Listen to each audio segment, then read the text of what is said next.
Okay, so you guys wanted a deep dive on the Ripper crew, huh? Mm. Well, strap yourselves in because this one is intense. You know what gets me about this case? Oh, yeah. It's just not the brutality of it all, Right. but like it's Chicago in the early 80s, right? It was a wild time. Yeah, totally. Right. Like, this wasn't just some random thing. It's all happening against this very specific backdrop. But, okay, so, like, for people who need a refresher or haven't heard of them, Yeah. who was the Ripper crew? And, like, what made them so messed up? Okay, so the Ripper crew, basically it was 4 guys. Okay. Robin Gesht, who was kind of the ringleader, we think. And then Edward Spreitzer and these 2 brothers, Andrew and Thomas Kokorales. Got it. They were active in Chicago from 81 to 82. Okay. And they're suspected of killing at least 17 women. 17. That's just insane. Yeah. And it wasn't just the number, though, right? It was, like, how they did it. Right. Yeah. Like, it was really brutal. Absolutely. We're talking serial killings and rape necrophilia. Oh, God. Cannibalism. Like, they were mutilating these women. Ugh, that's just, it's horrific. Yeah, and like a lot of times they would cut off their left breasts as part of like this ritual. It's like something out of a nightmare. I read that Thomas Kokorales said he saw a box at Geck's place, Oh, yeah. and it had like 15 breasts in it. Ugh. It makes me sick to my stomach.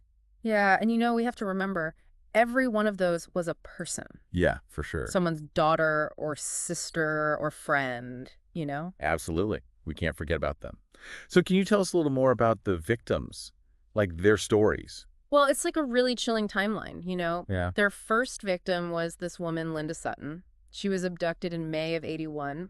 Okay. And they found her body like 10 days later, all mutilated. Oh, God. And her left breast was gone.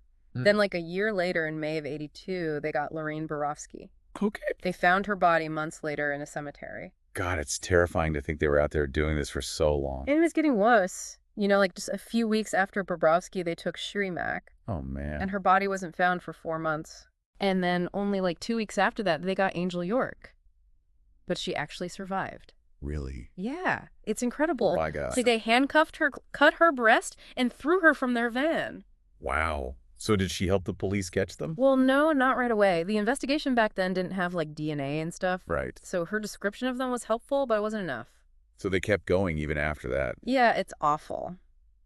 That summer, they murdered Sandra Delaware and Rose Davis. Oh, jeez. And they were both found stabbed, strangled, and missing their left breasts. That's just a horrible pattern. Yeah. So there was also that case with Rafael Tirado and Alberto Rosario. Oh, yeah. It seems so different from the others. It was a drive-by shooting, right? Mm. And like the only time they attacked men. Right. It's kind of a weird one. It makes you wonder, like, what their motives even were. Yeah, like was it a mistake or something else entirely? Who knows? Well, there was a turning point in the case, though, right? Like an attack that finally led to them getting caught. Yeah, that was Beverly Washington. Oh, right. Jecht got her into his van. Uh-oh. But she actually survived the attack. It's crazy. Like, Ah. they cut off her left breast and slashed her right one, but she got away and told the police what Get in the van looked like. Finally, a real lead. So did they arrest him? Yeah, they did. But it wasn't simple. They arrested him but didn't have enough to hold him. Oh, no. So they let him go. Ugh. But it was still important because now the police knew about him. Right. And they started looking into him. Oh, I bet that's when things started to fall apart for him. What did they find out? Well, they found out that Get had stayed at a motel before with 3 friends. Mhm. And the manager there said they were having these crazy parties and thought maybe they were in a cult. Wait a minute. A cult? Yeah, and remember, this was during the Satanic Panic. Oh, right. Everyone was freaking out about Satanism. Exactly. So that was really alarming. So that and Beverly Washington's testimony was enough to arrest him again. It was. They arrested Get, and this time they kept him. Good. And then the rest of the crew. That's where it gets really interesting. It's crazy to think about how, like, the whole vibe of the early 80s might have played a role in this whole thing. Oh, totally. Yeah. Like Chicago was a mess back then, right? Yeah, crime was up. The Yeah. economy was shaky. People were scared. Yeah, I bet it was like a breeding ground for all sorts of bad stuff. Like people are desperate. They want answers. They want someone to blame. Exactly. And that's how these, like, extreme groups pop up, They prey on that fear. Right, like the whole satanic panic thing. Oh, yeah. That was huge. People were convinced there were like satanic cults everywhere. It's hard to say how much of it was real, but the fear was definitely real. Yeah, for sure. And it's interesting to think about how the Ripper crew played into that. like their whole satanic thing. Right. It was like this collective nightmare come to life. Totally. So Yeah. their crimes weren't just like random acts of violence. They were tapping into something deeper. Exactly. And it had real consequences, too. Like, Yeah. people were getting falsely accused of satanic ritual abuse. Oh, wow. That's messed up. It was a dark time. It makes you realize how easily fear can be, like, manipulated. For sure. So anyway, back to the case. Oh, right. What about the rest of the crew? Did they catch Spreitzer and the Kokorales brothers? They did. They used what they learned from Gift and eventually tracked them all down. Okay. And this is where it gets crazy because Spreitzer and Andrew Kokorales both confessed to a bunch of murders. Like how many? Up to 17. 17. That's insane. What about Thomas? Did he confess too? Yeah, he did. And he gave them even more details about what they were doing. Like what? Well, he said they would take women to Gecht's place, Huh. and Gecht called it his satanic chapel. Oh my God. That's so creepy. It's like they were totally brainwashed, you know. It's hard to imagine what would make someone do those things. Like, what makes someone susceptible to that kind of influence? Yeah, there's no easy answer. It's probably a combination of things. Okay. Some people think they might have had antisocial personality disorder. Oh, right. Like they don't have empathy or care about rules. Exactly. But that doesn't explain everything. You also have to think about the group dynamic. Oh, yeah. Like they're all feeding off each other. Right. It's called groupthink. They get so caught up in the group that they lose their ability to think for themselves. So like mob mentality. Kind of. Yeah. And when the group's ideology is all messed up, it can be really dangerous. Yeah, they're basically validating each other's craziness. Exactly. And then you add in the satanic beliefs. It's like a recipe for disaster. It's hard to say how much they actually believed in it versus just using it as an excuse. Right. Were they really into the rituals, or was it just a way to deal with the guilt? Yeah, that's a good question. Yeah. Are there any other cases like this, where a group uses some kind of extreme belief system to justify violence? Oh, yeah, tons. The Manson family is a good example. Oh, right. Charles Manson was like a cult leader. Exactly. He had this crazy hold over his followers. It's scary how these patterns repeat themselves. Yeah, it makes you wonder if there's any way to stop it from happening again. Well, that's a tough one. For sure. I mean, understanding how these groups work and recognizing the dangers of extreme ideologies is important. Yeah, we need to teach people to think critically. Absolutely. So even though the Ripper crew is from a specific time and place, Right. it raises these bigger issues that are still relevant today. Totally. Like group dynamics, extremism, critical thinking, it's all connected. Exactly. And that's what makes this deep dive so interesting. It's not just about the past. It's about us and the world we live in. That's a great point. So we've covered a lot of ground here. The crimes, the psychology, the social context. Yeah. But what happened next? Like once they arrested all 4 guys, what about the trials? Well, that's where we'll pick up in part 3. Things are going to get even more intense. Okay, so we've spent the last 2 parts talking about like all the horrible stuff the Ripper crew did and the whole satanic panic thing and just like what could even make people do something like that? It's heavy stuff. For sure. But we got to talk about what happened to them. You know, like did they actually face justice? Well, the trials were pretty wild, actually. Each one was different. Let's start with Robin Geck then, the ringleader. So did they charge him with the murders? Actually, no. There wasn't enough evidence to tie him directly to them. What, so he got away with it? Well, not exactly. He was convicted of everything that happened to Beverly Washington. Oh, right. The woman who survived? Yeah, attempted murder, kidnapping, sexual assault, rape. The whole 9 yards. Oh, wow. So at least he didn't totally get off. Not even close. They gave him 120 years. Holy cow. Yeah, the judge basically called him the devil. That's about right. So he's still locked up. Oh, yeah. He's at Danville Correctional Center, won't be eligible for parole until 2042. Okay, so even though he didn't get a murder conviction, he's pretty much spending the rest of his life in prison.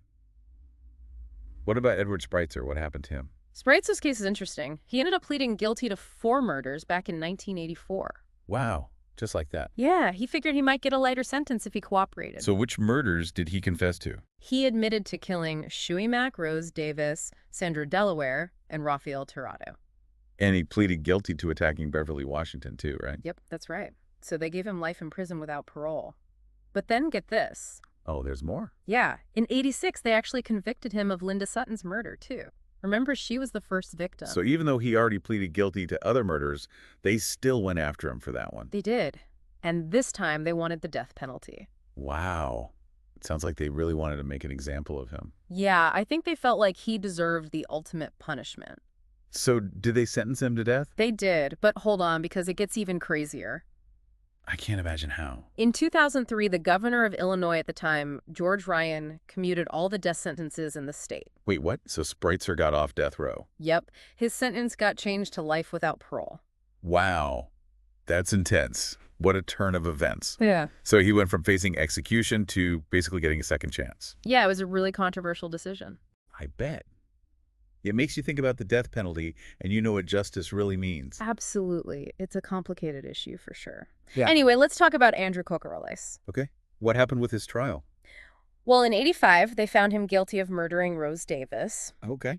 and they also convicted him of aggravated kidnapping and rape. Mm. And just like with Spritzer, they wanted the death penalty. It seems like they were trying to send a message. Right. They were making it clear that these kinds of crimes wouldn't be tolerated. So did the jury give Andrew the death penalty? This time they didn't. They decided on life without parole. Okay, so same defense, different outcome. It's kind of amazing how much the jury's decision can vary. Yeah, it just shows you how unpredictable these things can be. Yeah. But Andrew's story isn't over yet. Uh-oh. Yeah, a couple years later they got him again, this time for Lorraine Bobrovsky's murder. They kept going after him even though he was already in prison for life. Well, yeah, they wanted to make sure he was held accountable for all his crimes. Wow. This time they had a ton of evidence against him. I guess the prosecution learned from the first trial. Right, this time the jury didn't hesitate. They sentenced him to death. So Andrew Kokoraleis was actually executed. Yeah, he was. In 1999, they gave him lethal injection. It's crazy to think he was the only member of the crew to actually be put to death. Yeah, and what's even more significant is that his execution was the last one in Illinois. They got rid of the death penalty in 2011. Wow. It makes you think about how much things have changed since then.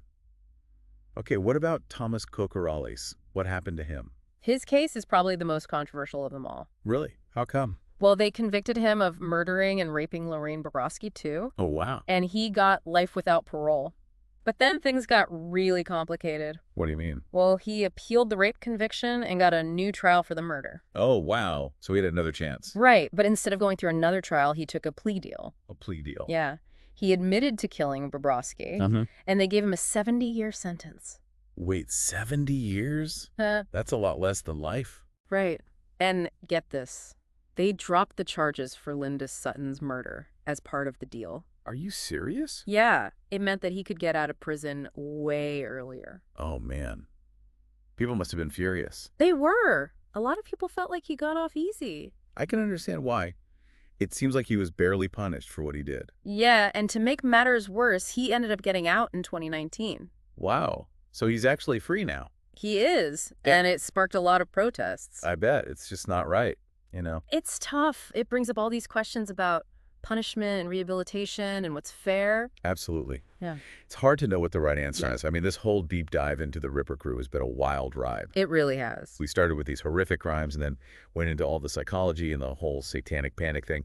And now we're talking about the trials and whether justice was even served. It's amazing how one case can connect to so many bigger issues. Yeah. It really makes you think about like the dark side of human nature and how society deals with it. For sure. And it reminds us that even in the face of terrible things, we have to keep searching for truth and understanding. Well said. Well, thanks for taking us through all this. It's been really fascinating and honestly a little bit terrifying. It was my pleasure. Thanks for having me. And listeners, we hope you found this deep dive into the Ripper crew informative and thought-provoking. It's a story that reminds us that evil exists. But it also shows us that there are people who fight for justice and try to understand even the darkest parts of humanity. Stay curious, keep questioning, and as always, thanks for listening.